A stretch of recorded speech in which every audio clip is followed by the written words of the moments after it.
is not able to join us today, as he is still recovering from COVID. As we pray for his full and speedy recovery, we would like to welcome and convey our much appreciation to Sister Fatima Ahmad, co-author of the paper, who will be presenting it today. And Sister Fatima Ahmad is based in Toronto, Canada, which is currently 3 a.m. in the morning. Besides herself, we will also have Venerable Abbot Ken Rinpoche, Geshe, Tashi, Tsering, and will be moderated by Dato Goh Pik Pin. Dato Dr. Goh Pik Pin is the president of Losang Drakpa Buddhist Society, a Tibetan Mahayana Buddhist center located in Petaling Jaya. She is also one of the founding members for Kasih Hospice Foundation, an NGO that provides free and of life care to patients with end-stage cancer and renal disease, and currently hold the position of the foundation as the chairperson. She was trained as an eye specialist and was serving the Ministry of Health for 33 years until her retirement in 2022. Without further ado, I hand over to Dato Dr. Goh Pik Pin to begin our third and final session for today. Thank you, Brother Adli. And welcome back to the last session, Vulnerability and Sustainability of Planet Earth. Let me now introduce our two learned speakers. The first speaker is Ms. Fatima Ahmad. She's a co-founder of ISIP, which is the International Students of Islamic Psychology, an organization that promotes people's interest in Islamic psychology. It is also one of the co-organizers of this conference. Fatima graduated with Bachelor of Science in Psychology and Bachelor of Education from York University in Toronto, Canada. She is currently doing a master's degree in Pastoral Studies from the University of Toronto and will soon be a certified spiritual integrated psychotherapist. Fatima has studied the traditional Islamic sciences in Toronto and Jordan. She has been an educator in the public school system in Toronto for the last 15 years.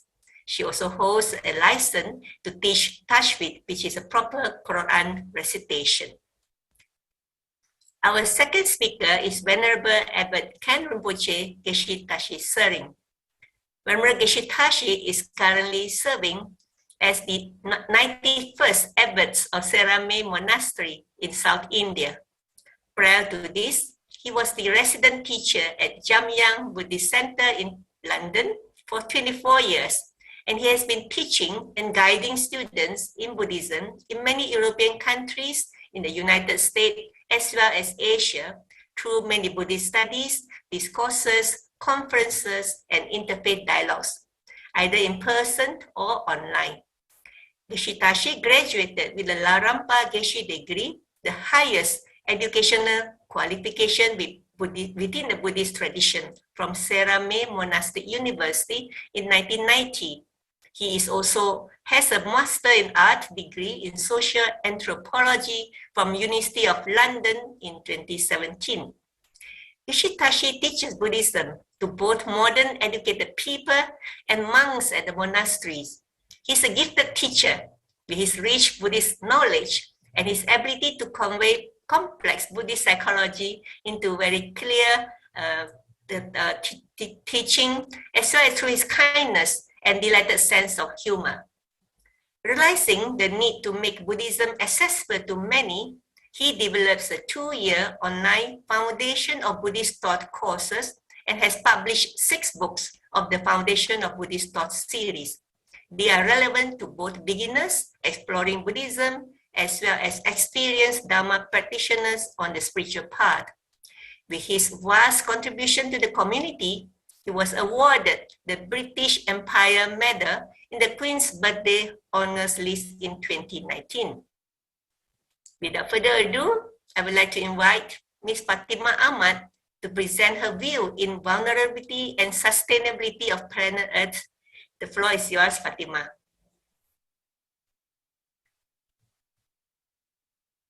Thank you so much, Dr. Goh. It's such an honor to be here. Thank you to everyone and to all of the organizers, and definitely on behalf of Seyed Jamaluddin, who extends his apologies and deep sadness for not being able to make it today. On his behalf and on ISIP, we're very happy to be here. And very honored and very humbled to be amongst people like Geshe Tashi and and yourself, and thank you for those warm introductions. So I'll start with sharing my slides.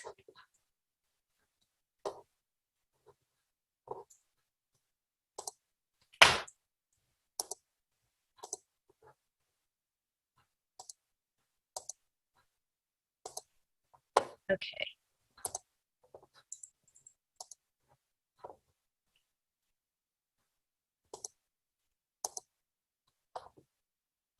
Do you see my slides? Yes. Okay, great. So the practical, I'll be trying to focus on practical ways of encouraging sustainability from an Islamic psychology lens. So, Bismillahir Rahmanir Rahim, Assalamu alaikum wa rahmatullahi wa barakatuh. We begin in the name of Allah, the most gracious, the most merciful, Lord and sustainer of everything that is in the heavens and the earth.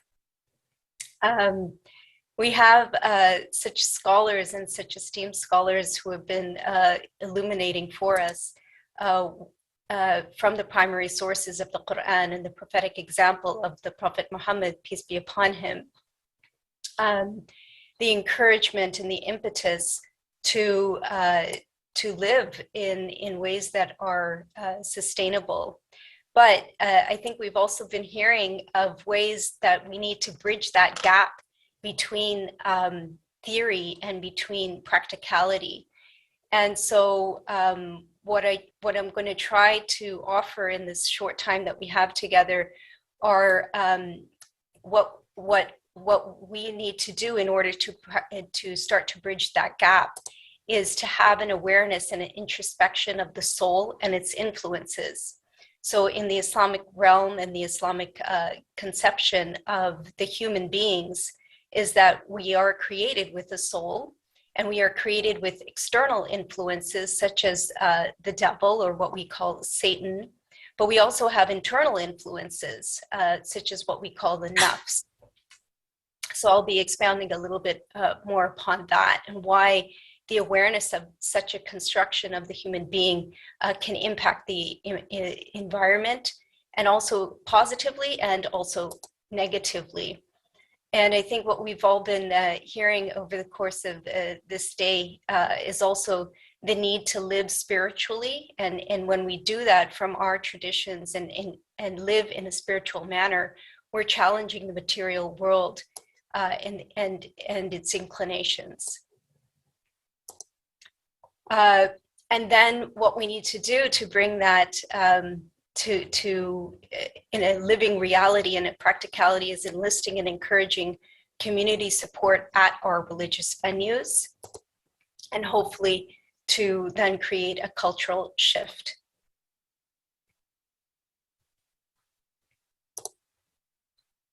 So the question that is overarching is, how does an understanding of the concept of the soul through an Islamic lens impact the environment?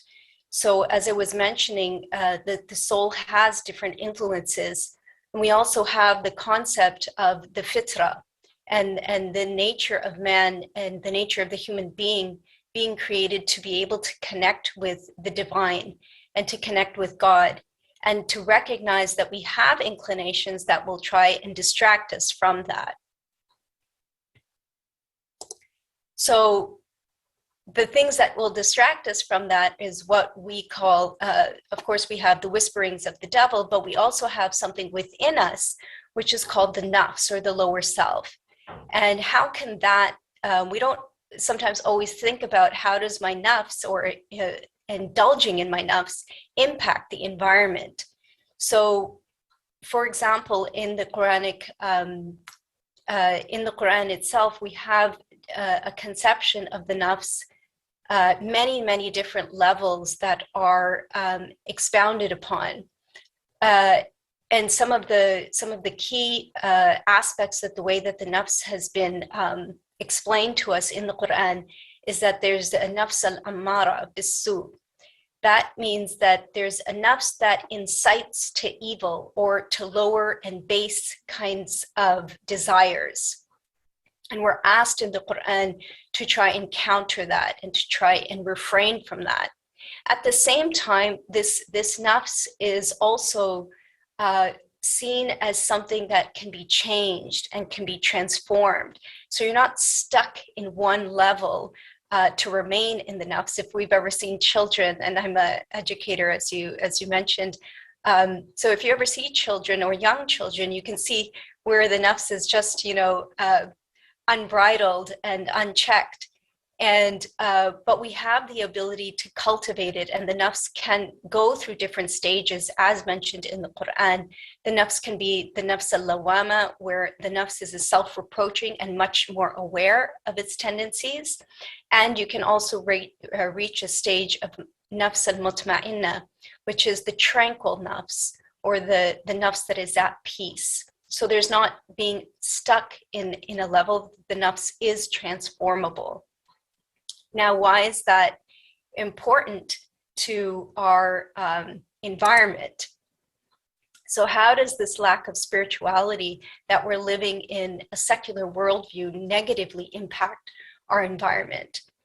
And so, I live in North America, and, viewing people as machines, or in terms of just their utilitarianism or their productivity, or as marketable, these are all against the spiritual dimensions and the ability to value people in terms of their character, in terms of their humanity. Again, being an educator in a secular system, we are educating students to be a good citizen who contributes to society. And though this may be a partially of a good goal, it's not accounting on how to raise a God-conscious human being, or the values that are inherently implicit when we're only looking at productivity and how to contribute. Is idioms that we see, such as time is money, or people are seen as cash cows. So to kind of center the Islamic concept of the soul, I just chose two, although there's so many, and our esteemed scholars have done a beautiful job, and I'm sure will continue to do a beautiful job in elucidating parts of the Quran and the prophetic message. But I just focused on one, and this Quranic ayah, وَأَمَّا مَنْ خَافَ مَقَامَ رَبِّهِ وَنَهَى النَّفْسَ عَنِ الْهَوَى فَإِنَّ الْجَنَّةَ هِيَ الْمَأْوَى. And so here in Surah, or chapter 79, verses 40 to 41, the Quran, Allah subhanahu wa ta'ala says, "And for the one who fears the standing before his Lord and restrains his soul." So here again is the word nafs, restraining of the soul from passion. The garden will be his refuge and abode. And similarly, in the hadith, or the prophetic saying of the Prophet Muhammad, peace be upon him, where he says, "The things that I fear for my community are the following of passion and limitless expectation of worldly gain. Following desires turns one away from God, and limitless expectations makes one forget the afterlife." So these are kind of the centering aspects of the need to restrain and refrain our nafs and our tendencies to want to indulge in this world.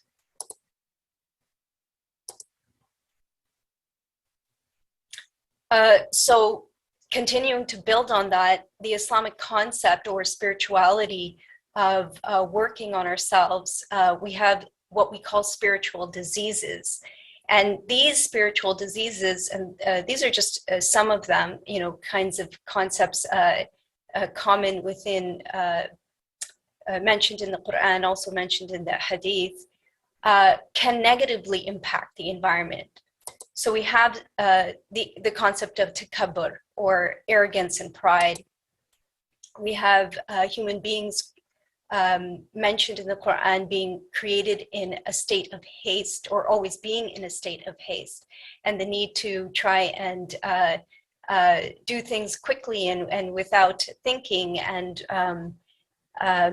this is contrary to, and again, we see in North America that just the pace of life being so quick.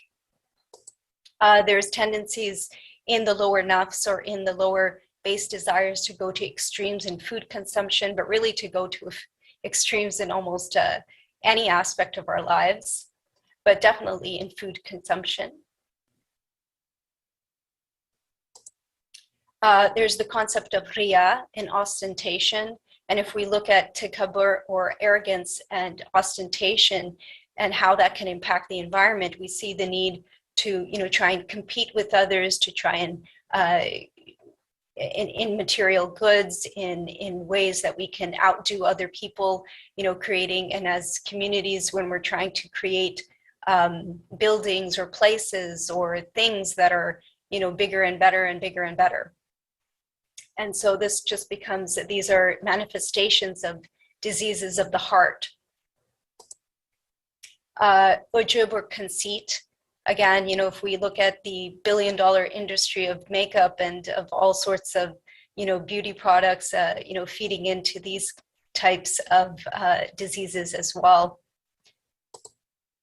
And tul al-amal. So in Imam al-Ghazali's Minhaj al-Abidin book, the excessive expectation, and this is when the concept of not having an afterlife, or our life, again, something that is commonly said here is, oh, well, you only live once.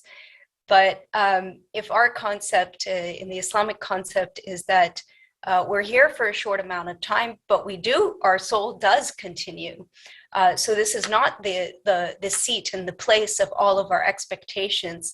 But if we don't have that concept, then it's easy to put all of our expectations in this world, and to go to extremes, and to accumulate and to feed that greed.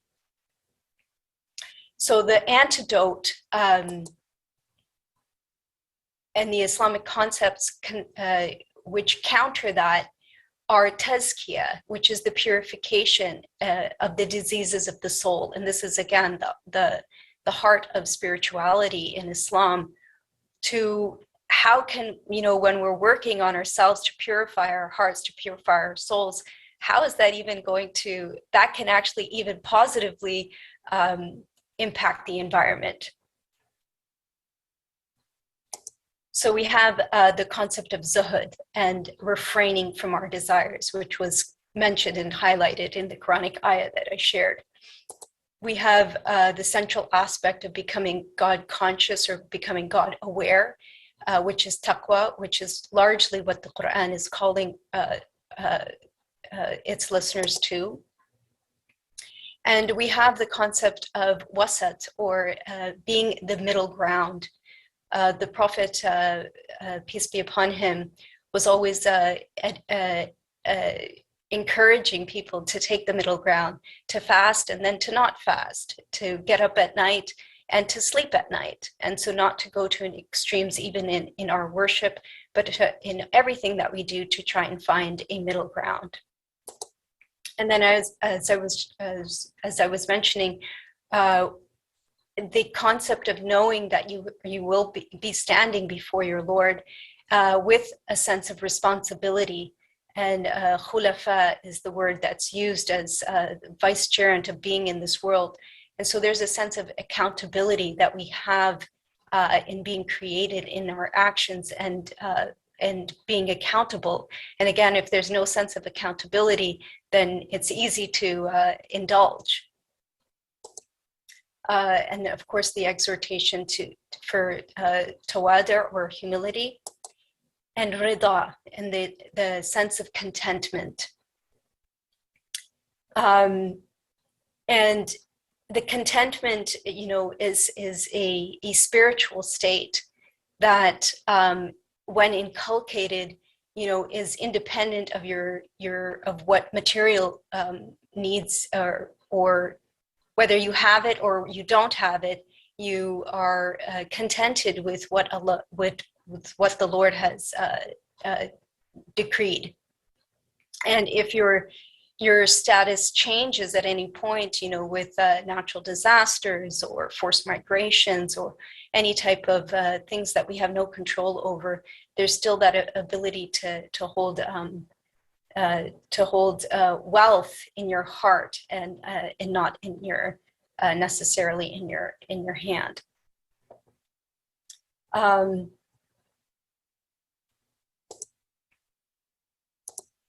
So how does being a more God-conscious, having taqwa, spiritual person help the environment in practical ways? So as I was trying to highlight that, you know, all of our traditions, you know, encourage us to have more gratitude. And this naturally will create a person with less greed and less consumption. Also, when we're focused on seeing the humanity and the soul and, you know, treating people in ways that are befitting, we're more invested in human relationships, and there's less exploitations of humans for personal advancement. If we look at fast fashion, you know, a lot of the global south is involved in, you know, manufacturing, you know, cheaply made and easily accessible clothing for the global north. And this is largely done in horrendous conditions in sweatshops. So, you know, being invested in human relationships and being more God conscious and knowing that we'll be accountable for the way that we treat people as well has a huge impact on the environment.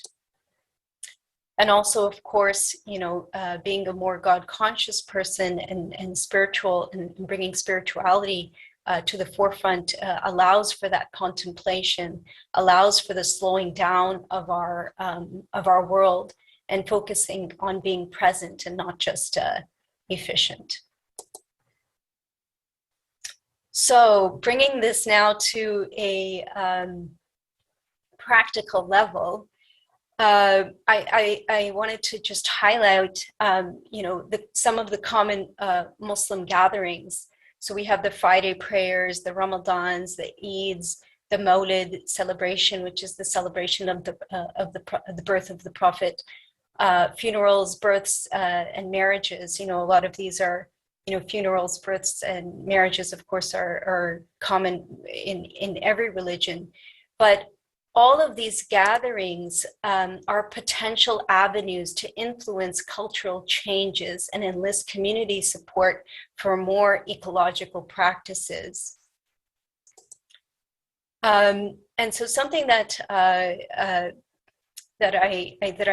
like is this pyramid of needs. So we have Maslow's pyramid of needs. So this is a spin-off of that by Sarah Lazarovic. Where it's called the hierarchy of needs. And you can see at the bottom, it says use what you have, and then borrow and swap, thrift, make, and buy. And so in order to implement a reduced carbon footprint as religious communities and communities of faith, we can think about as a community how we can start to model and support a hierarchy of needs. So, you know, have we made it okay in our communities for our members to borrow? You know, when we're having gatherings, is it okay for us to say to someone, you know, could you bring, you know, 5 extra plates to the gathering because I'm having a large gathering and I don't want to use disposables? Have we made that okay? You know, have we made a culture that says that's okay to do? Have we made it okay to swap? I was actually really impressed with one of my colleagues when I was taking an environmental education class, and she was from the Christian faith, and she told me that she hadn't bought clothes in about 7 years. And I said, really? And she said, yes, and that's because of her church, because the church was holding gatherings where they would swap clothing. And so I was actually very inspired by that. And the next time that I held a gathering, a large gathering actually in my home, we did a hijab swap. And so you still get that sense of getting something new, but at the same time, it's very ecologically friendly. And so, are we creating spaces and modeling ways that we can foster this type of thinking? And are we making it okay for people to purchase secondhand or from thrift stores? Does all of the furniture need to be new? Does all of the clothing that we need to have, does it always need to be new? So in those religious gatherings and functions and celebrations that we're having, we need to start thinking about all of these matters. In marriages, marriages tend to be, very elaborate. But can we have large gatherings, but keep them much more simpler? Do we, instead of, 10-course meals, could we have, much simpler meals? There tends to be an overspending and an over exaggeration and riya and the concepts that I mentioned about, showing off and opportunities for people to outdo each other in these functions. So these are the spaces that we as communities can start to set and shift different norms. If we think about mosque parking lots, now again, I'm speaking from a North American perspective, so I don't know if these are the same issues in different parts of the world or that Muslims experience in Malaysia. But in definitely here, we have issues with mosque parking lots. Are we facilitating ways for people to carpool? Do we have bike racks? Do we have opportunities that we're signaling through our religious communities in our spaces that these things are important? When we think about Ramadan, Ramadan is a time for refraining, and unfortunately, sometimes it becomes a time for excess, which is absolutely opposite to what the Quran calls us to, which is taqwa. Can we have meat-free iftars, for example? So some of these, like practical aspects that I was, just trying to highlight. Can we have green iftars? Can we have iftars where we say no to water bottles and where we're composting, where we make alliances with food banks and shelters, and we can take extra food from our gatherings to our local communities? We have a beautiful initiative here in Canada, which is the Give 30, where people of all faiths are working together during the month of Ramadan to end poverty and hunger. Can we create challenges for device usage or off the time grids that would allow for more contemplation? Can we have, rooftop gardens? Now, again, this is dependent on climate and particular cultures, but, can we, again, like have different ways of traveling to our religious gatherings that, help build ecologically and sustainable? Can we lobby for more bus stops near mosques, for example?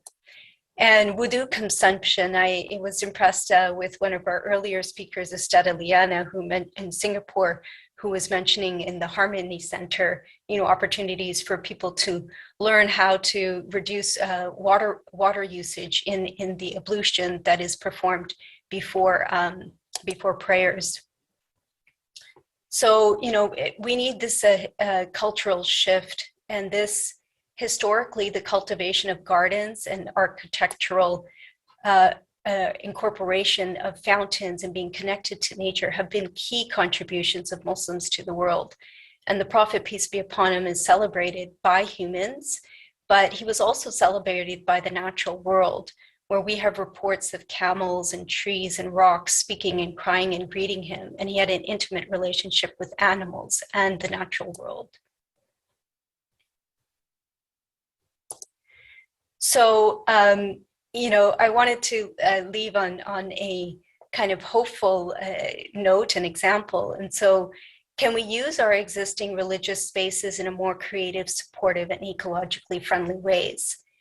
And one of the beautiful examples, I'm really hoping it's to visit in Cambridge soon, which is the Cambridge Central Mosque, which has done a beautiful job in committing to sustainability. So this is taken from there. This is a picture of it, and the mosque is committed to sustainability. It's advanced eco design, gives it a near zero carbon footprint. It honors the natural forms with sustainable timber vaulting and reminds the visitor of our connection to nature.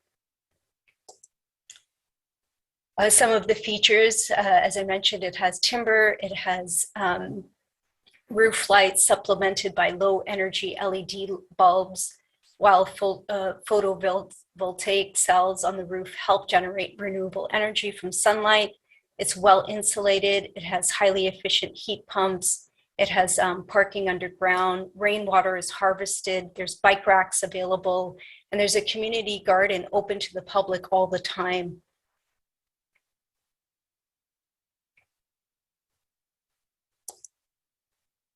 Okay, so this is an ayah or a verse from the Quran which says, وَمَا بِكُم مِّن نِعْمَةٍ فَمِنَ اللَّهِ, and whatever good of the blessings that you have, it is from God. So I really thank you for all of your time, and for if there's been any good from this, it's from our Creator, and if there's been any mistakes, it's been mine. And I invite anyone who is interested in connecting with us, ISIP, as International Students of Islamic Psychology, they're more than welcome to connect with us. Thank you. Thank you, Ms. Fatima. We have learned so much of your sharing, especially on the cultural shift and the potential that we can transform from our lower self to a positive, cultural friendly as well as environmental friendly self. Thanks for so many tips, and I'm sure I see in the chat box that people are so happy that your sharing are just appropriate to this sustainability topic. Now I would like to invite Geshe Tashi Tsering for his view about the topic, this vulnerability and sustainability of planet Earth from the Buddhist perspective. Hi. Greeting to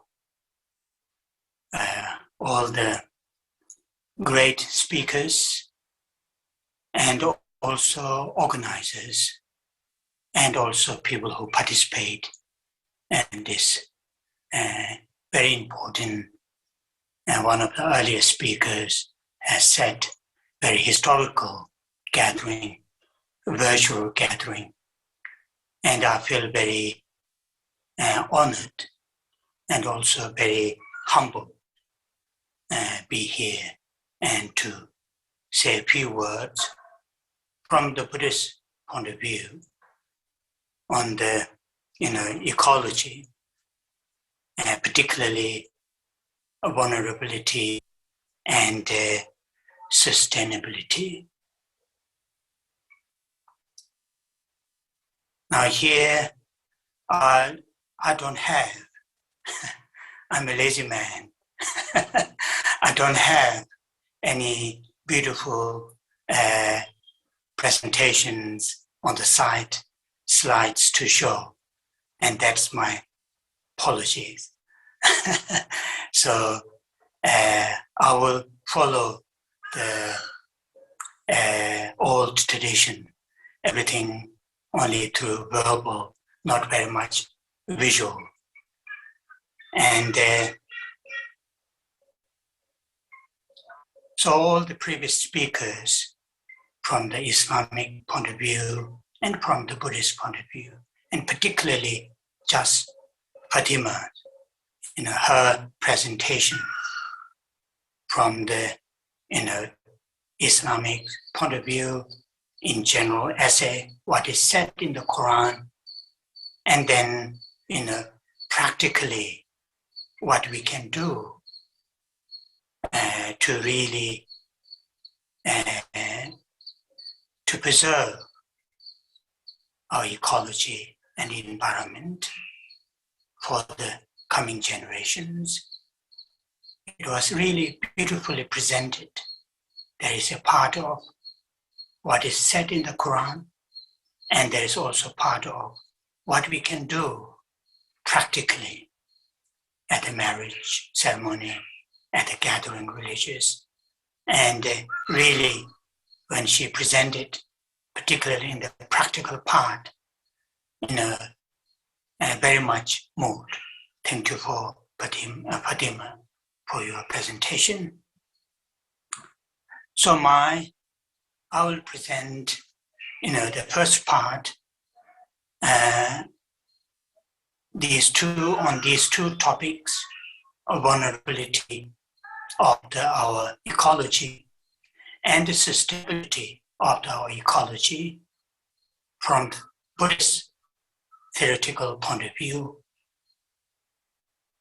Buddha, the historical Buddha, had, taught many times to his followers.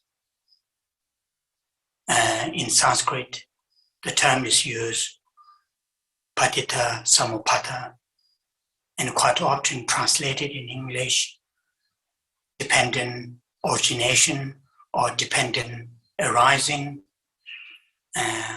One of the earlier Buddhist professor used slightly different terms, co-origination or something like that. And that is something which Buddha taught to his followers to understand all things and events, external or internal, big or small. The universe, our planet, our continent, our home. Or in terms of the living beings living in there, starting from I, my family, my community, my countrymen, fellow men and women, then 7.5 billion human beings. Then also include all living creatures. They are coming into being, coming into existence. They come into being, come into existence, and they are continue to exist, dependent on each other's. My joys, happiness, fulfillment, same as my sorrow, sadness, difficulties. These are coming into being that I experience due to many, many different factors. And it is the same to all other living beings. And these different factors, some are big, some are small. For example, I think maybe 2 decades ago, there was an article written by one of the scientists, I think environment or ecology scientists, talking about, butterflies' wing flagging somewhere in the Brazil, Amazon forest have an impact on the other side of the continent. Though butterfly, flagging its wing is very, very small action, but it has an impact. So Buddha and the subsequent Buddhist teachers have taught to their followers, individuals, collections, actions, physical actions, verbal actions, mental actions have impacts. to oneself, to the community, to the wider community, internal and external, in this case, environment. In that sense, ecology is vulnerable because sentient beings, including human beings who live on this planet, they are 24 hours in actions. And many of those actions, are not very helpful to our ecology, our environment. And that's already listed some of the previous speakers. But that doesn't mean we human beings always do the destructive things. No. We human beings also have ability to work, to act constructively to one's own well-beings of one's own families, well-beings of one's own communities, and wider communities. We human beings have that kind of capabilities. So, ecology is vulnerable if human beings act destructively. When I say act destructively, as earlier Fatima used from the Islam's point of view, the term nuts, N-A-F-T. From the Buddhist point of view, that is affliction, delusion. As Fatima gone through, when she started to list what are the, some of those lists, talking about, limitless expectation, arrogant, consumption, conceit. She listed those. And these are the exactly listed in the teachings of the Buddha.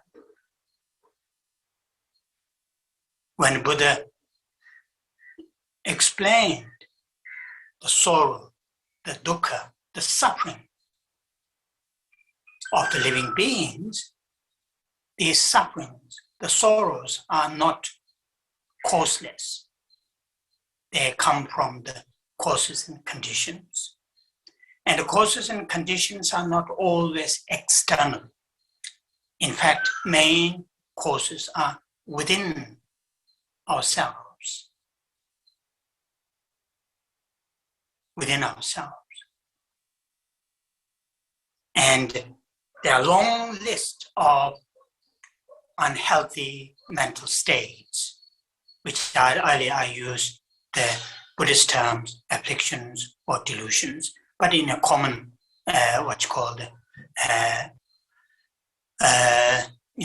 we can use unhealthy thoughts and emotions, such as Fatima listed under the nuts.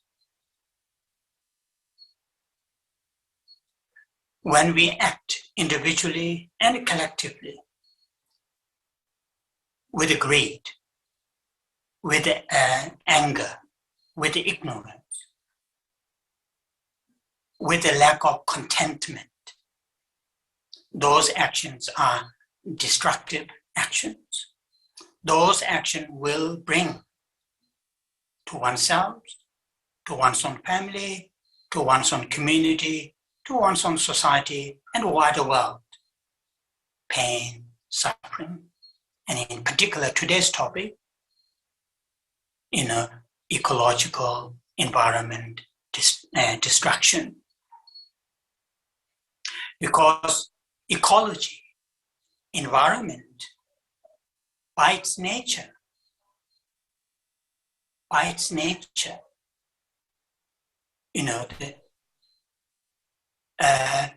what you call transcend, by its nature, changeable. In Buddhist term, it's called impermanent. Impermanent, not permanent, impermanent. Because ecology, environment, which all these come together, all the heats and waters, all this come together, that is what we talk about, ecology or environment, and it is impermanent. It is subject to change. And if we created excessive destructive causes, ecology to change, environment to change to disaster, nobody can stop. Nobody can stop. Because it is nature. Nature of law is when the causes and conditions are created, they are completed, the result is definite.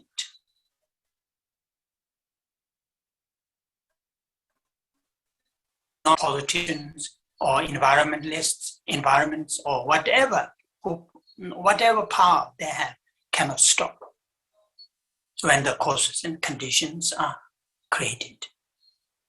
So therefore, understanding, awareness of vulnerability of our ecology, and that on that base, if we human beings, if we contribute our ecology to destroy, then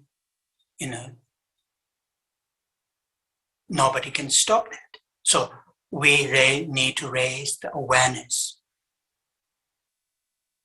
On the same token, although ecology, environment is vulnerable, we can create constructive causes and conditions. Like, for example, recently, sometime in November, somewhere in Scotland, had this, the big summit, how to stop global warming. Though it is talking about in a global level, something 80-something country representative had participated, but the main action is, as Fatima had pointed out, it is at the individual level, at the community, at the marriage ceremony, as I found very, very nice, idea, borrowing things, swapping things. Those are the really, really practical things. To do that, then again, it is very much our mental state, as the other side of the nuts, what Fatima used in Buddhist, we will use the term, the wisdom. That earlier I pointed out, the theory of dependent origination. Understanding of that all things and events are dependently originated, dependently arising nature. Nothing is static or on and off itself. That kind of wisdom is extremely helpful. But that wisdom should be, supported by heart. What in Buddhist term is used, the skillful means. Skillful means. So here I'm going to talk about sustainability. Skillful means, the understanding other living beings, not just human beings, all living creatures.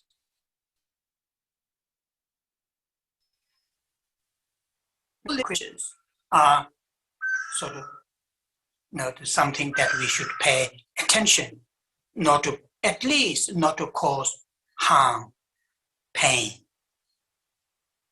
Intentionally, not to cause pain or harm. Earlier, the term is used, restrain, refrain. Those are very, very useful mental strength. The term antidote that Fatima also used in Buddhism also talk a lot. If the greed, anger, ignorance are the root of our problem, then what is the solution? So solution is raising awareness, cultivating understanding, other living beings' well-being. Some of the earlier speakers talk about egoistic or self-centered attitude. And here, Fatima listed arrogant, pride, conceit. Those are also in the Buddhist term. So to really deal with those unhealthy mental states, solution is inside. Solution is within ourselves. Antidote is within ourselves, not something outside. So really understanding other beings' well-being are as important as one's own well-being. Other communities' well-being are as important as one's own community's well-being. Have the ability to understand others' suffering.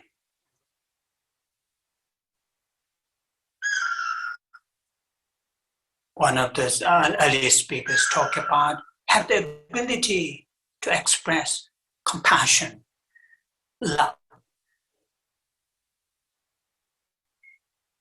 Those are the antidotes. Those are the antidotes. For example,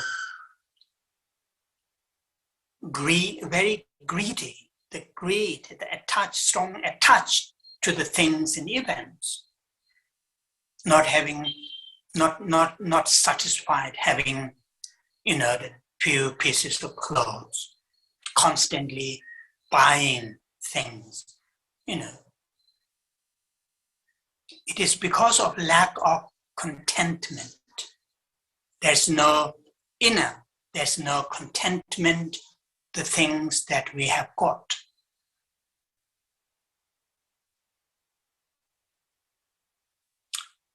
The historical Buddha, Gautama, after his enlightenment at Bodh Gaya, his first ceremony, first teaching was given in a place called near Varanasi, Sarnath, to his 5 followers. Before he gave the main subject of the topic, he said to his 5 followers what kind of lifestyle they should have.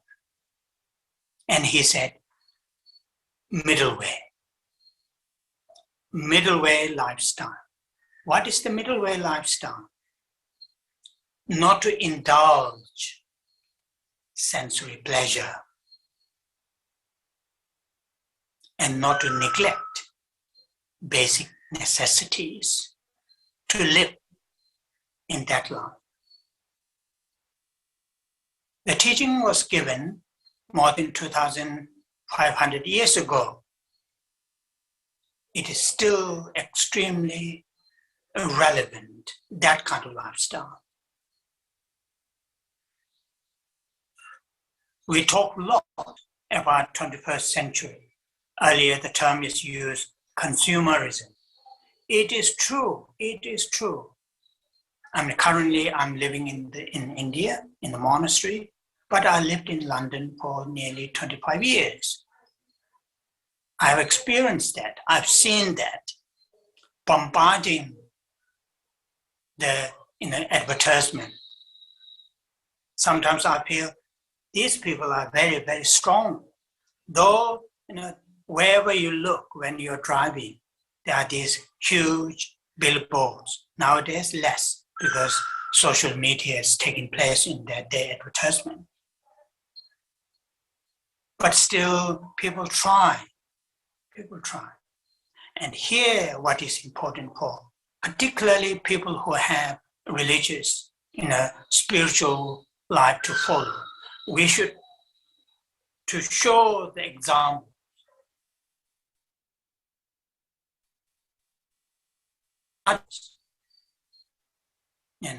How to live ourselves in the middleware line, not extreme to become just consumerism, not to neglect basic needs, food, shelter, medicine, friendship, houses. If we do that, then ecology can be sustainable. Again, it is very much up to us, and particularly human beings. Though on this planet there are billions of species, humans, we talk a lot, human population is increasing, but only 7.5 billion. They talk about maybe end of this century may have another a few billions more. But compared to other species, number is not that high. But things that we consume, that is, if we continue like that, then it is not sustainable environmentally, ecologically. This beautiful blue planet that we live now is also impermanent, not permanent. Because it is impermanent, that means subject to change. It is in both sides, positive or negative, destructive or constructive. And to that, on living on this planet among the billions of different species, we humans have the big role to play. And currently, our role, we are not playing well.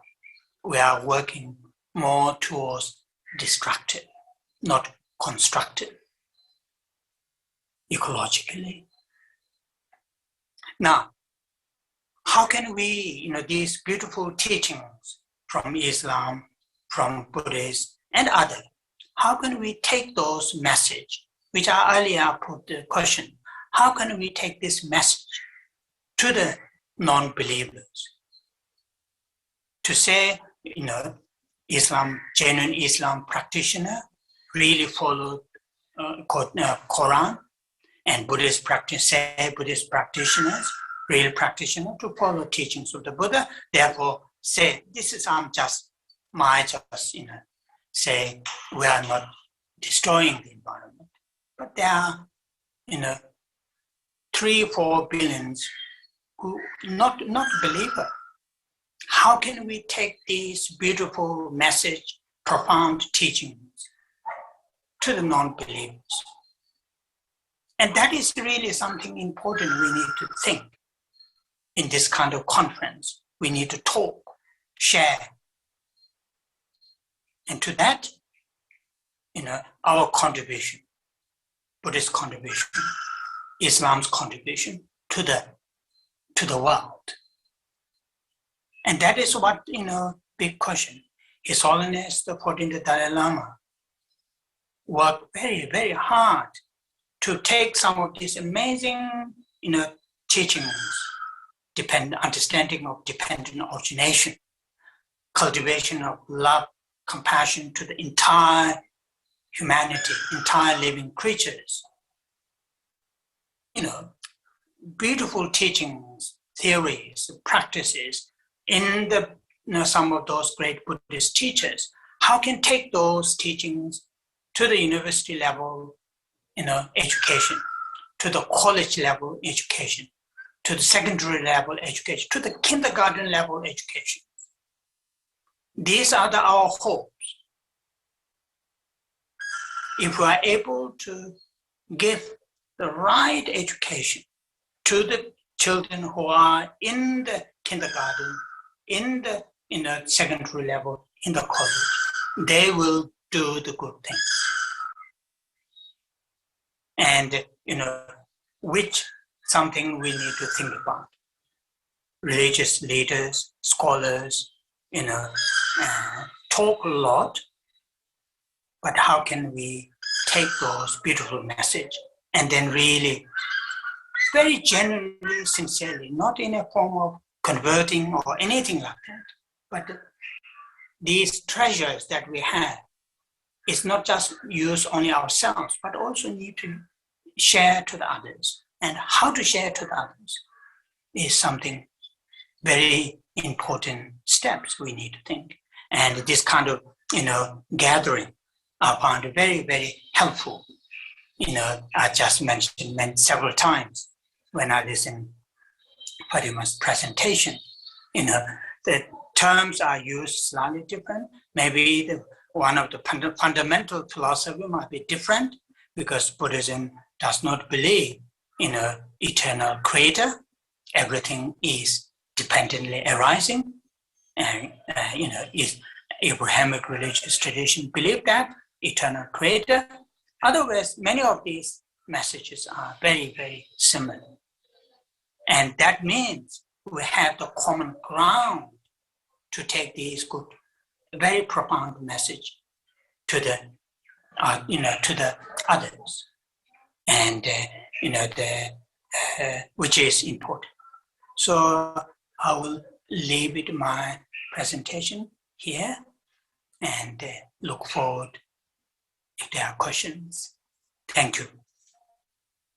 Thank you very much, Venerable Geshe Tashi, for this insightful presentation, especially compare both first speaker Fatimah's presentation and what from the Buddhist perspective. And we are very happy to see there's so much of similarity. And I'm sure your heart, your eyes, and your ear are already open with this new concept of middleware living. And with that, we will now have a question answer for the next 45 minutes. You may use the chat, Zoom function to raise hand, the raise hand function to ask question. Then you can unmute yourself. So please use this wonderful opportunity of 45 minutes, our last session, to ask your questions. Yes, Venerable Tenzin, down. Tenzin Dadun, unmute this. Tenzin Dadun. Yeah. Venerable is based in Malaysia, but originally from Bhutan. And very good afternoon to the Sister Fatima and other speakers as well. So I have two questions here. The first one is for Geshe, and then the second one is for both the speakers, Geshe as well as Sister Fatima. So my question is, development has always been anthropocentric. To what extent should we consider other sentient beings in development from the Buddhist perspective? And my second question is for both speaker, which is Geshe and Sister Fatima. The question number 2 is, how do we balance economic progress and not with environmental sustainability? Thank you very much. Okay, so first I will go because I have a particular question. So from the Buddhist point of view, every living creatures have the right to experience the happiness and joys. Every living being have the right not to go through any form of pain and suffering. At that level, humans don't have higher right. That is Buddhist understanding.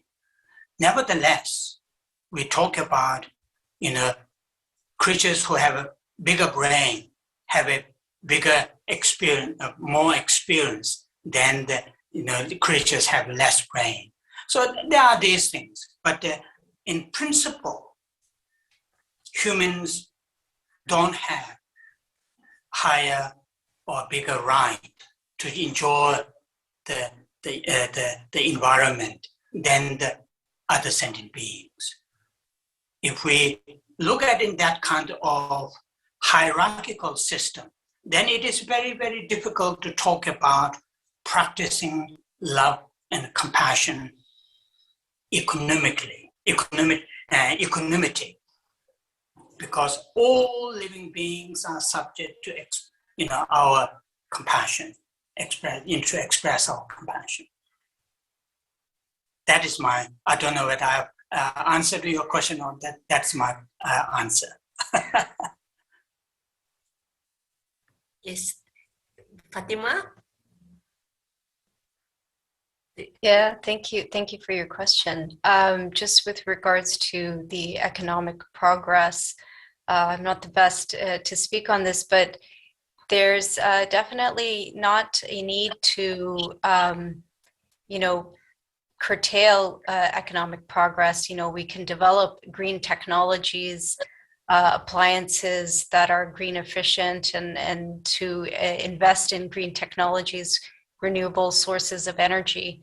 These are real opportunities of growth in the economic sector that we can embrace. So it doesn't have to be one or the other. I think here is earlier Fatima used when she was presenting her paper, the contentment. That is one of the really, really important mental quality. When we lack contentment, then no matter what we have got, there's no joy. It is like in Tibetan, the language, there is one nice analogy. Without contentment, then it is like drinking salty water to solve the thirst. If you have a contentment, then, whatever possession you have, there's a sense of joy. And that is really, a very important mental quality to be cultivated. These mental qualities, love, compassion, contentment, wisdom, need to be cultivated through the training, particularly from the Buddhist point of view. Earlier, one of the brothers talked about meditation. Meditation these days become very fashionable term, but it is a technique to cultivate love, compassion, altruism, awareness, contentment. It is a technique. It is not some sort of magical thing. It is a mental training, methods. Yeah. Mm-hmm. Thank you. Yeah. There's a question to Geshe also about how Buddhists handle environmental crisis. Maybe Geshe Tashi can respond. Okay. When we use the term Buddhist,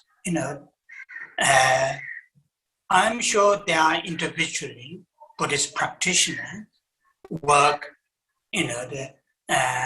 to preserve, environment, damage. But collectively, there's a gap. That's what I see. Collectively, there's no enough voice, to talk to the community, to the wider outside the Buddhist community. How can we use the teachings of the Buddha and the other Buddhist teachers' teachings to preserve environment damage and ecology damage? We need collective voice. We need more leadership. That is what I think is lacking. I'm so sure individually there are certain small community, small the pockets of individual may do that, but the problem is really, really big. So we need to, of course, need to start from the individual level, but really we need to put effort to go more global and wider community to using some of those teachings of the Buddha, which I just mentioned. Buddha clearly stated, have a middleware lifestyle, not to consume, what is there all the time. Yeah. Thank you, Geshe. Geshe also mentioned about wisdom supported by the heart, which means a skillful means. There's a question on the chat box about these huge political differences between big countries. The leaders of the big countries are preventing individual efforts in this global warming and climate change. From your perspective and Buddhism perspective, and maybe from Fatima, how can we individual maybe suggest to these political leaders who make decisions, what are the skillful means to resolve these differences? Fatima, you go ahead first.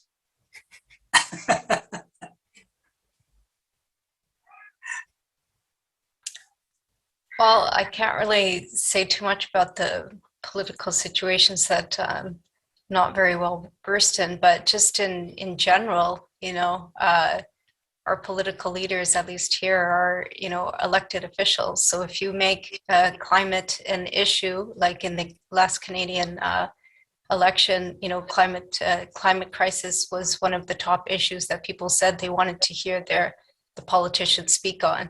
And it became a national issue. It hasn't been, it's a recent shift, but it hasn't been at the top of the agendas. So we can see a shift, happening, and our political leaders, at least in the country that I live in, are elected officials. So you speak with your vote. So where you can, and it's not always effective, I know that. But when there's a critical mass saying that we don't accept this anymore, at least the conversation started to change. I think, it is true, as Fatima has said, sometimes these, the powerful people making decisions on the basis of what they want instead of what really need. We feel very overwhelmed by their power, all those things. But still, we can do at the individual level to raise awareness as much as we can, because, from the teachings of the Buddha, Buddha had said many times, that no matter how difficult the action, but if the goal is something meaningful, something helpful and useful, then we should go ahead. So therefore, I think that sometimes we may think, what I can do, I'm just individual. They have a huge power, they have money power, they have political power. And sometimes that kind of attitude really, stops what we can do. As earlier professor, I think, the almost said, we have free will on this planet. Not all not all human beings are very greedy, very, ignorant. There are many, good-hearted human beings. What we need to do, we need to work together. We need to work together, initially individual level, then bring to the, collective level. I'm thinking about while I'm saying this, I'm thinking about these young, the people who are demonstrating. They are really, school children, age 12, 13, 14, like that. These are the really something very, very, positive sign. And we have to nurture them. We have to give them support, whatever that we can, because these are our future. These are our future. And these are the good, very positive sign, I feel. Yeah. Thank you. Thank you. We have a hand raised by Sahira. Please go ahead, Sahira. You can unmute yourself. If you don't, Nuruddin Akbar, you also have a question to ask in person.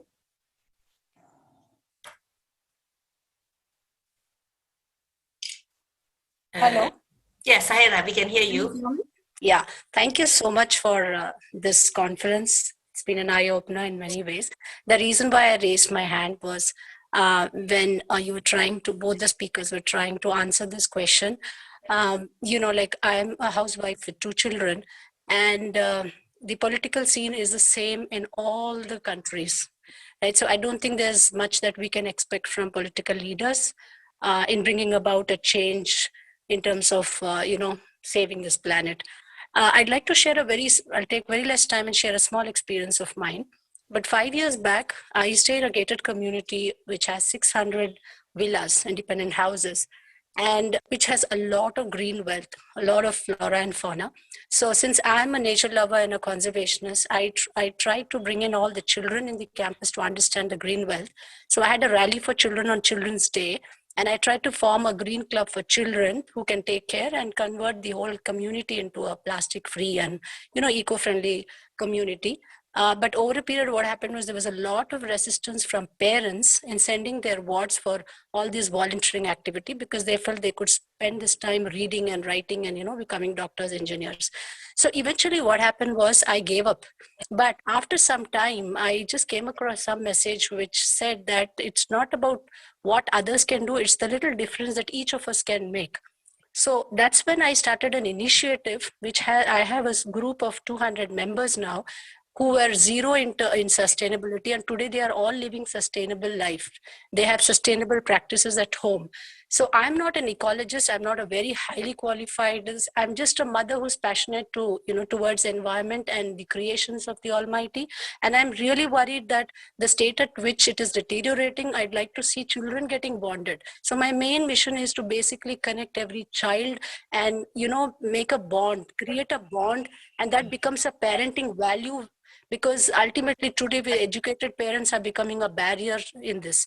So I think I don't think if we keep waiting for politicians to do something, it never happens because they have vested interests. It's just those tiny droplets of water that make the mighty ocean. If platforms like this can come forward, can be synergized, take the help of all you great, amazing speakers who have done so much of work. And with your mentorship and guidance, we make even little difference. If from 0 to 200 families, and those 200 parents are going to influence their children. So that is how change can happen. Because anything that is good, there is more resistance and it is slow. It is time consuming.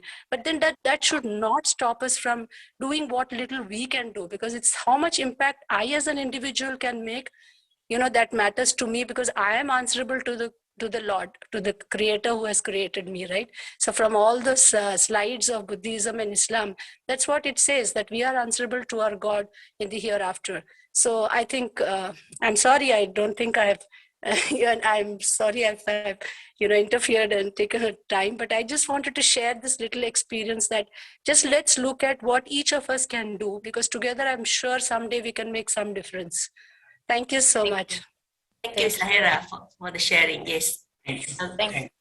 Thank you, Sister Sahira. And it's the title of the conference is Dialogue. So we need this dialogue. So we appreciate your insights. I just wanted to piggyback on that, and something that Geshe Tashi had said in terms of inculcating in our youth.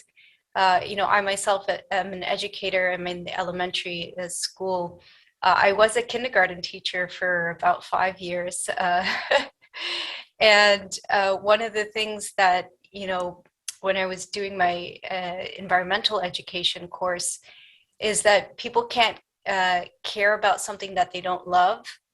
And So simply by, if we're just going to talk or read stories, or that is important, but we actually have to bring them out in nature.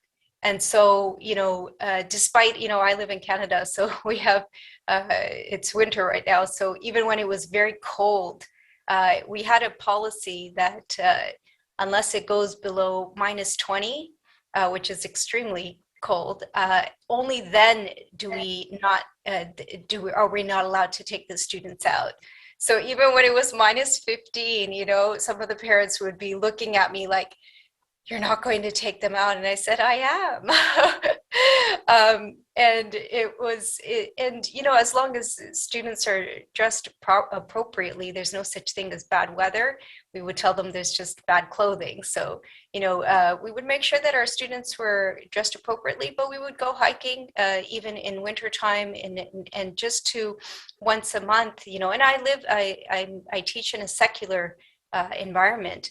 But just bringing that constant connection to nature, I now actually teach some of the students that I taught when I was in kindergarten. So I had a 5-year or 6-year gap, and now they came back because I'm still at the same school, and they still remember. Those trips that we would take every month to go outside. So what you're doing, Sister Sahira, is so important, and thank you for that reminder of to just keep at it. And sometimes we don't know, just like nature teaches us, we might be the person who plants the seed, but we might not see the fruit of that, and it might blossom later. So thank you so much for sharing that. You're welcome. Jazakallah. Yeah, I totally agree. Thank you. Yes. We do have one question from Nuruddin. He has typed it on the chat box, talking about how to, if I can rephrase it, that how can we change from this thinking about environment friendly with all this like carbon footprint and things like that to personal internal change, I would think. How can we mutually reinforce these two? Can I ask the question? Sure, please do. Okay, thank you for the opportunity.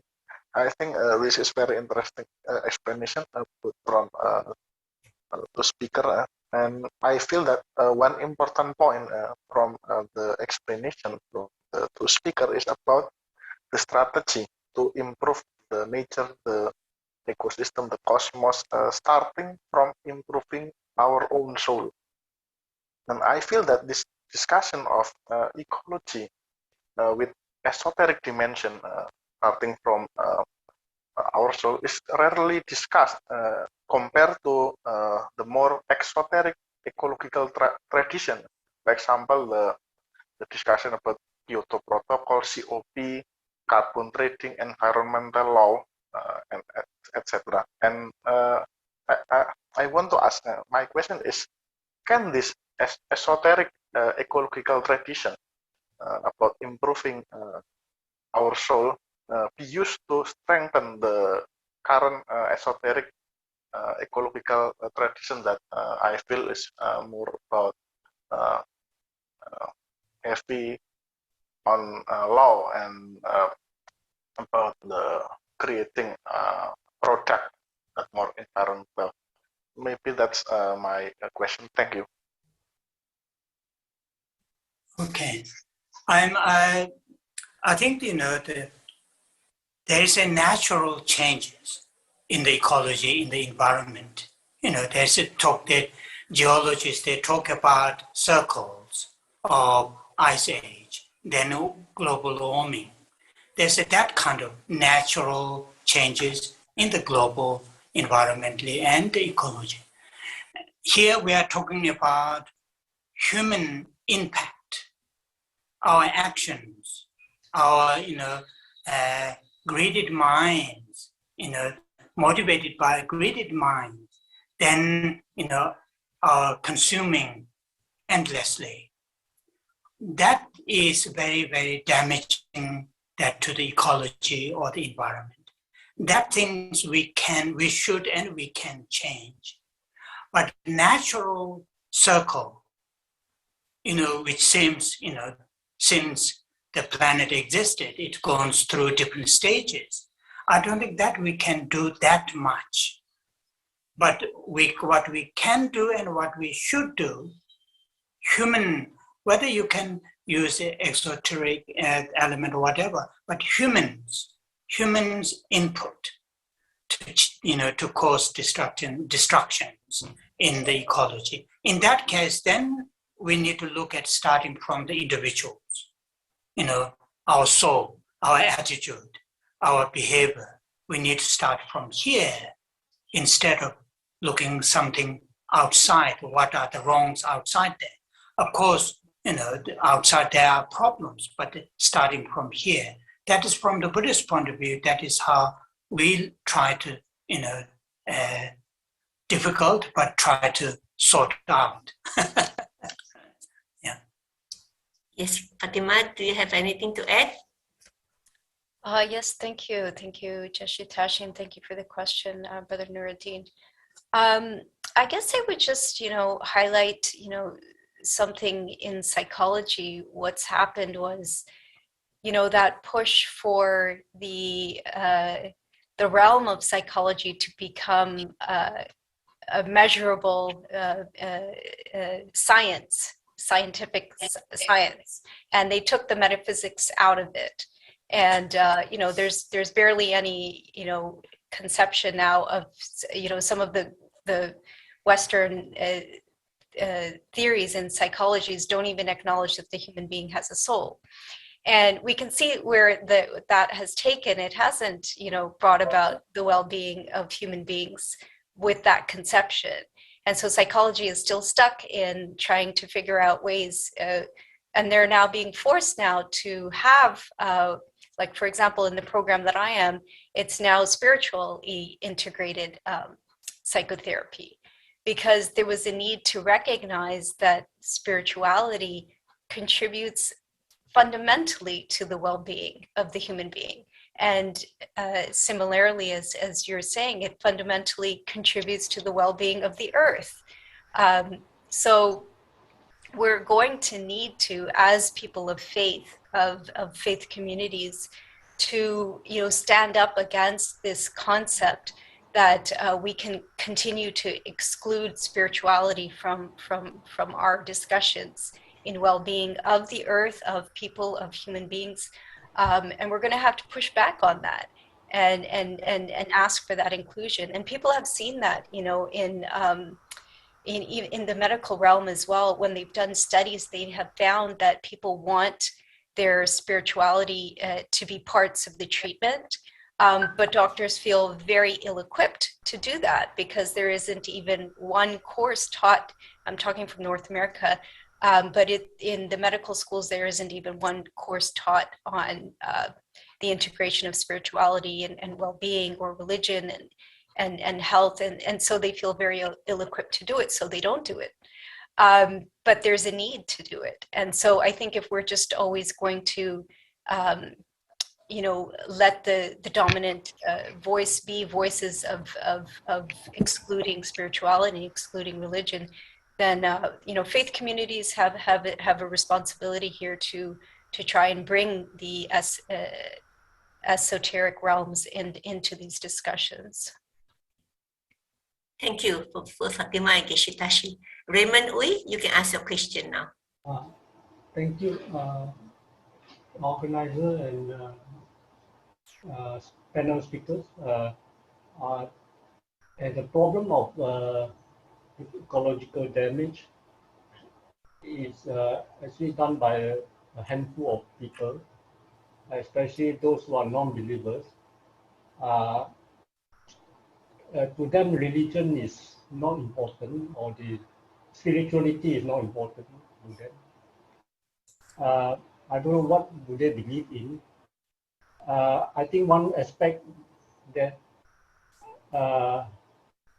we may consider to solve this problem is to eliminate the dogma or religion aspect, which is because a lot of problem in this world dividing humanity is because of the dogmatic effect.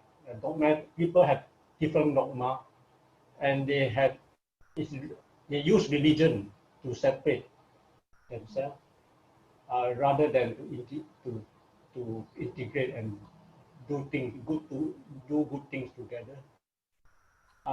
So I would like to hear from the speakers, how can we proceed from here by maybe not using religion, but using conversion of spirituality with science, so that it will convince the people that the spirituality is something behind, is something we need to take care. Modern science has not been able to integrate with spirituality until quite recently, with the ability of quantum physics. With the quantum physics, if we understand quantum physics, then we will be able to understand spirituality a bit better. This is something I think Buddhism has been able to connect to some extent. So maybe you can give some opinion on how, what do you think of going beyond the religion and dogmatic to help to integrate mankind, so that to increase their awareness to solve this global issue. Thank you very much. Yeah, thank you, Raymond. So about going beyond religion. So, Tashi Tsering? Okay.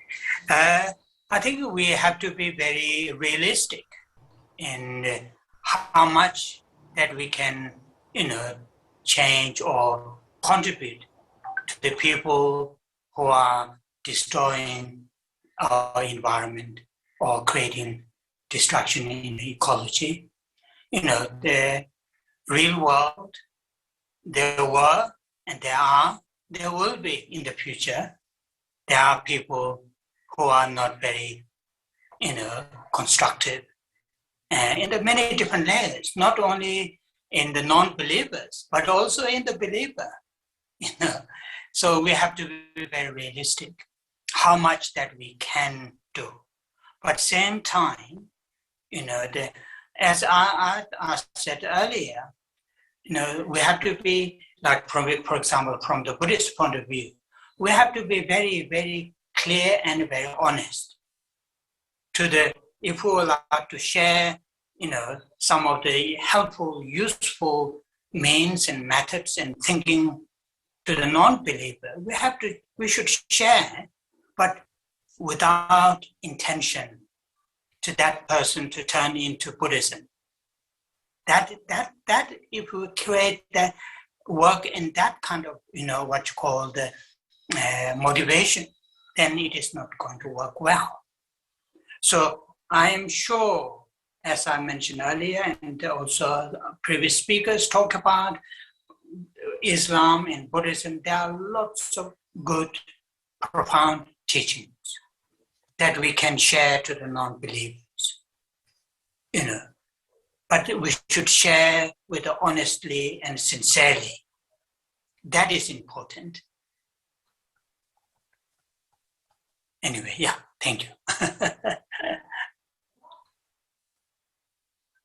Thank you. I think the question was if I'm not mistaken, Ms. Goh, speaking to this in non-religious terms. Is that correct? Yeah.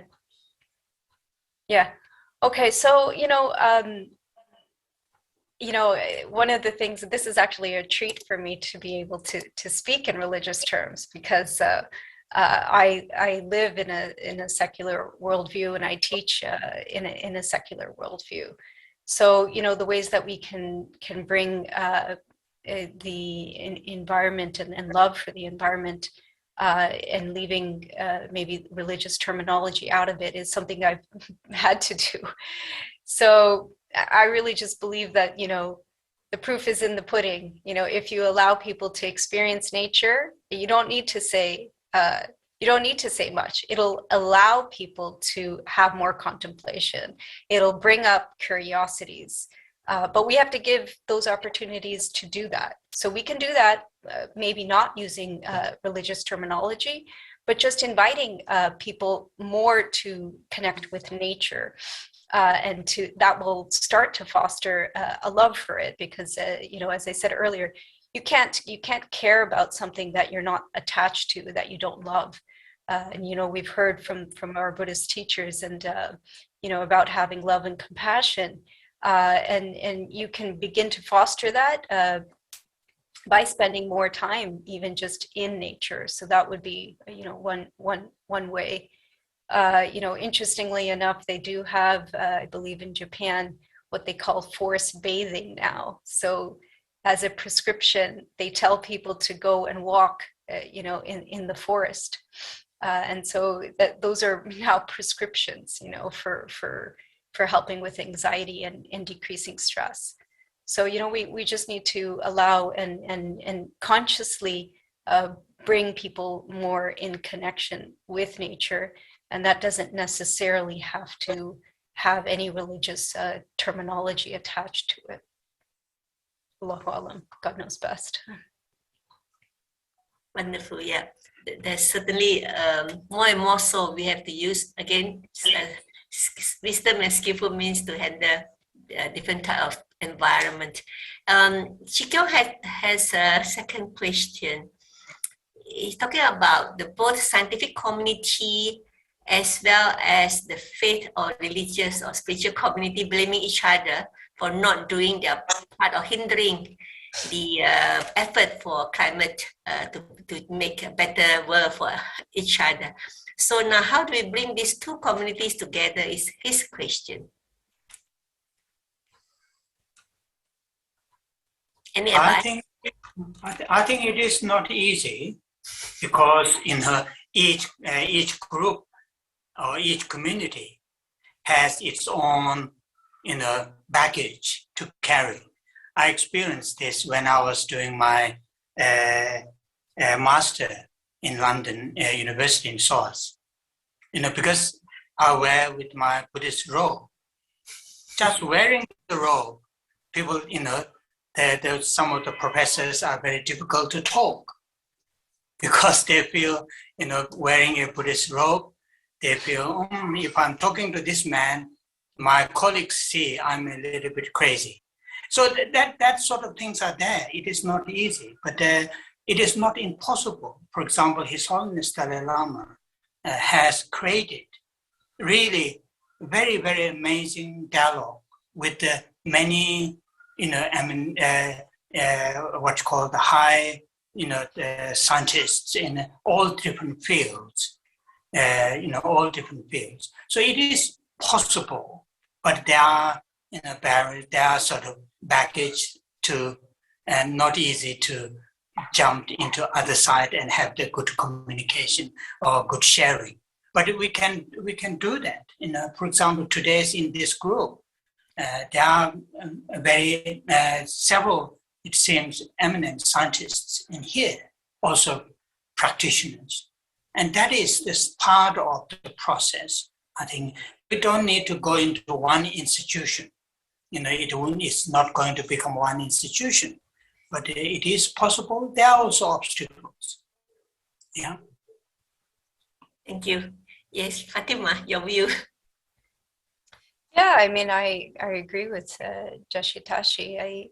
We have to take an interdisciplinary approach to this. We can't leave any community behind. We're all inhabitants of the earth, and we're all going to come with our strengths. So, there's something to be said about throwing off our colonial heritage, and where faith communities are seen as inferior, and sometimes we're afraid to present what we can present. But